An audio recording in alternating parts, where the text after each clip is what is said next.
देवकी नंदनाय च नंद गोप कुमारायो गोविंदाय नमो नमः। उठाइए दोनों हाथ मुट्ठी बांध के। अब तो आप आदी हो गए हैं, आपको पता होगा कि मैं कैसे जय जय घोष बुलाती हूँ। पंजा वंजा नहीं दिखाना है, मुट्ठी बांधिए दोनों हाथ। संगठित होना है हमें। जहां तक मेरी आवाज जा रही, जो लोग पीछे खड़े आगे खड़े, पंडाल के अंदर बाहर, सब लोग एक स्वर में इतना जोर से जय जय घोष लगाएंगे कि जो विधर्मी कहते थे कि ये कुंभ की नगरी भी वक्त की धरती है, उनके कानों में आवाज जाए कि शांति सेवा शिविर से क्रांति का उद्घोष हो चुका है। उड़ाइए दोनों हाथ और मेरे साथ बोलेंगे भारत माता की। महाराज जी 7 दिन से चिल्ला चिल्ला के कह रहे, जोर से बोलना पड़ेगा। और आपको बार बार क्यों बताना पड़ता? दोनों हाथ उठा के भारत माता की जय जय श्री राम, जय जय श्री राम, जय जय श्री राम। समस्त संत चरणों में कोटि कोटि प्रणाम।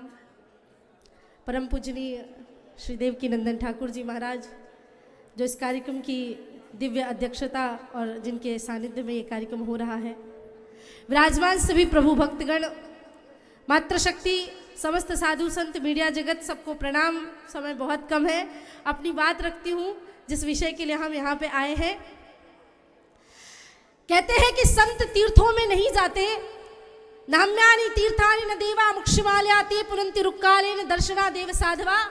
संत तीर्थों में नहीं जाते, बल्कि संत जहां बैठ जाए वही स्थान तीर्थ स्थान हो जाता है। आज इस महाकुंभ की धरती पे 2 कुंभ लगे हैं। एक कुंभ जो पूरे प्रयाग में चल रहा है और एक कुंभ शांति सेवा शिविर में सनातनियों का लगा हुआ है। इस पंडाल के अंदर कोई विधर्मी नहीं आ सकता जिसकी छाती में अकबर बाबर के लिए हमदर्दी भरी है, वो इस शिविर में प्रवेश भी नहीं कर सकता, क्योंकि उसको तो लगेगा कि यहाँ तो भाईचारे की बात हो ही नहीं रही है और आना भी मत, क्योंकि हम यहाँ सनातन बोर्ड के गठन के लिए आए हैं। किसी की चिकनी चुपड़ी बातें किसी को बहलाने फुसलाने के लिए नहीं आए हैं। सनातन बोर्ड का गठन हो, उसके लिए आज इस मंच से जब हमारे देश के संत एक श्रृंखला में खड़े होकर के, आचार्य चरण खड़े होकर के, हमारे कथावाचकों के सिरमौर मुकुट देवकी नंदन ठाकुर जी खड़े हो जाते हैं, तो गर्व से हृदय चौड़ा होता है और मुख से आवाज आती है कि क्या हो गया था हमारे देश में और अब क्या चाहिए देश को। ये बताना चाहती हूँ कि कातिलों की मुक्ति का विधान हो गया यहाँ। आज देशद्रोही भी महान हो गया यहाँ। एक रिवॉल्वर ने देशभक्ति को डरा दिया, कातिलों की टोलियों को रहनुमा बना दिया। कल लिए हुए खड़ा था बम बनाती टोलियां, जो उजाड़ता रहा है मेहंदी मांग रोलिया, लेकिन जो हमारी रोती मातृभूमि को सुकून दे और देशद्रोहियों को गोलियों से भून दे, ऐसे सरफरोश का फिर हमें प्रकाश चाहिए। देश के लिए फिर ये पटेल और सुभाष चाहिए। यहाँ हर एक संत क्रांतिकारी बैठा है। मैं हर मंच से एक बात बताती हूँ, बहुत जल्दी अपने वाक्य को विश्राम करूंगी। एक जंगल में आग लग गई, बड़े ध्यान से सुनना, मैं बहुत सजगता से ये बात बताने के लिए आई हूँ और हर जगह बताती हूँ। एक जंगल में आग लग गई तो बहुत सारे जानवर पशु पक्षी वहां से उड़ के जाने लगे। तो उस जंगल में एक टिटहिरी रहती थी, वो रोने लगी, जिस जंगल में मैंने जन्म लिया, अन्न खाया, पानी पिया, वही जंगल मेरी आंखों के सामने धू धू करके कैसे जल सकता है। टिटहिरी झरने में जाती, चोंच में जल भरती और जंगल में डालती। कौवों का एक झुंड वहां से उड़ा और कहने लगा, अरे टिटहिरी, तेरे जरा से चोंच के जल से जंगल की आग नहीं बुझने वाली। टिटहिरी ने कहा, ये बात मैं जानती हूँ, मेरे जरा से चोंच के जल से जंगल की आग बुझने वाली नहीं है, पर जब भी इस जंगल का इतिहास सामने आएगा, मेरा नाम आग बुझाने वालों में और तुम्हारा तमाशा देखने वालों में आएगा। यहाँ बैठा हुआ हर सनातनी ये बात ध्यान रखे कि हमारा नाम आग बुझाने वालों में आए, तमाशा देखने वालों में ना आए। क्योंकि बांग्लादेश की स्थिति को देख करके आंख मूंदने वाले लोग केरला, कर्नाटका और बंगाल की धरती पे जो दृश्य चल रहे थे उसको देख करके आंख मूंदने वाले लोग कायर है, नपुंसक है। हमें उनकी तरह नहीं बनना है। मैं इस मंच से कहती हूँ, देखो देश के वीर जवानों, खून पे ये इल्जाम ना आए, मां न कहे कि मेरे बेटे वक्त पड़ा तो काम न आए। अपनी माँ के दूध को लज्जित मत करना, अपमानित मत करना।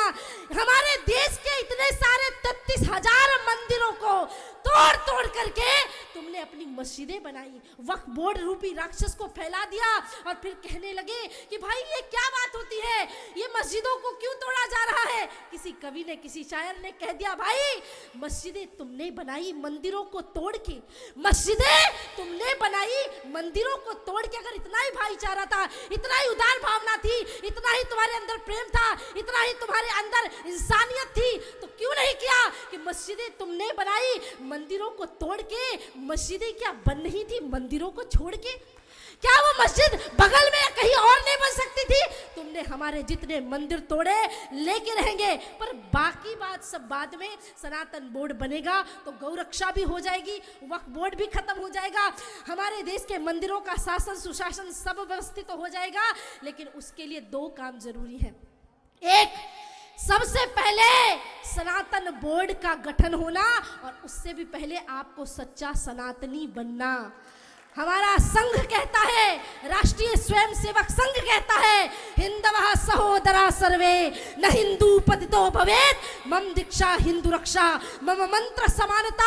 हम सब हिंदू हैं, हमारी कोई जाति नहीं है, हमारी एक ही जाति है, हम सभी सनातनी हैं। और आज उसी जाति के, आज उसी सनातन के भाव को लेकर के हमें यहाँ से हुंकार भरना है। अपनी वाणी को विराम करूं उससे पहले आप सभी से हाथ जोड़कर भिक्षा मांगते हुए आज मेरे बड़े भाई को अश्रु की धारा से आप सभी से विनती करनी पड़ रही है। इन्होंने तो संतों के सामने ये कह दिया, अभी तो धर्म संसद है, अगर सनातन बोर्ड नहीं बना तो शायद मैं अनशन पे बैठ जाऊंगा, पर सनातन बोर्ड तो बनाकर जाऊंगा। कौन कहता है महाराज? आज कौन कहता है? इसलिए निवेदन है, आज भारत की बहुत बड़ी पार्टी के हमारे एक बहुत बड़े नेता, जिनको साक्षात चाणक्य कहा जाता है, माननीय अमित शाह जी आए हैं। ये गुंजान उनके कानों में जाए ताकि यहाँ से जाने के बाद, माँ त्रिवेणी में स्नान करने के बाद वो भी सदन में जाके सोचे कि जब लाखों संतों ने ऐलान कर ही दिया है तो सनातन बोर्ड का गठन तो अब हो ही जाना चाहिए। तो इतना उत्साह भरो अपनी वाणी में कि माननीय अमित शाह जी के कानों तक आवाज जाए। और सबसे आखिरी बात, तुम गर्व करो कि तुम सनातनी हो, क्योंकि औरंगजेब ने जब अपने पिता शाहजहां को मार के कारागृह में डाल दिया, खाना पानी नहीं देता था, तो उस मुगल शाहजहां ने भी कहा था, अरे तुमसे अच्छे तो करोड़ गुना हिंदू है, तुम तो अपने जीवित पिता को भोजन नहीं दे पाते, हिंदू तो पिता के मरने के बाद भी पितृपक्ष में उनके नाम का भोजन कराते। समझे? तो मैं आपसे हाथ जोड़ के विनम्र चरणों में प्रार्थना करती हूँ कि आंधियां चलने लगी, अब ज्वार को पैदा करो, कंठ में क्रंदन नहीं, अब रोने का समय चला गया। संतों ने कहा देश के लिए मरेंगे, मैंने कहा कितने लोग मरेंगे भाई, देश के लिए मरने की बात अब खत्म करो। अब तो एक हाथ में माला, दूसरे हाथ में भाला, अब तो मारने की बारी भी आए तो आगे बढ़ करके कदम बढ़ाना है। और फिर से जो मैं सदैव एक बात कहती हूँ, ये कह के जाऊंगी कि 1-1 लाख के मोबाइल फोन खरीद लेते हो, 10-10 लाख रुपए वेडिंग फोटोग्राफी में खर्च कर देते हो, तो 1-1 हजार रुपए की तलवार भी घर में खरीद के रख लेना, ताकि सनातन के लिए, धर्म के लिए अगर कार्य करने की बारी आए तो आंधियां चलने लगी, अब ज्वार को पैदा करो, कंठ में क्रंदन नहीं, हुंकार को पैदा करो। फिर से सजने लगी कुरुक्षेत्री समय की भूमिका, पार्थ तुम गांडीव में टंकार फिर पैदा करो। उड़ाइए दोनों हाथ, मुट्ठियां बांध के। अब थोड़ा डबल तो होना चाहिए जय जय घोष, है ना? नहीं तो फिर महाराज जी बोलेंगे कि जोर से बोलना पड़ेगा। अच्छा, आप लोग भी पार्शियलिटी करते हैं, महाराज जी बोलते तो बहुत जोर से बोलते हैं, और हम लोग अपना गला फाड़ फाड़ के चिल्ला रहे, आप बोलते नहीं।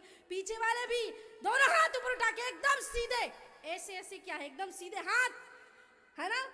दोनों हाथ ऊपर उठा के, भारत माता की, भारत माता की जय, जय श्री राम। जय जय श्री राम, जय जय श्री राम। संतों को पुनः प्रणाम। जय श्री राम, जय मां भारती। बहुत धन्यवाद।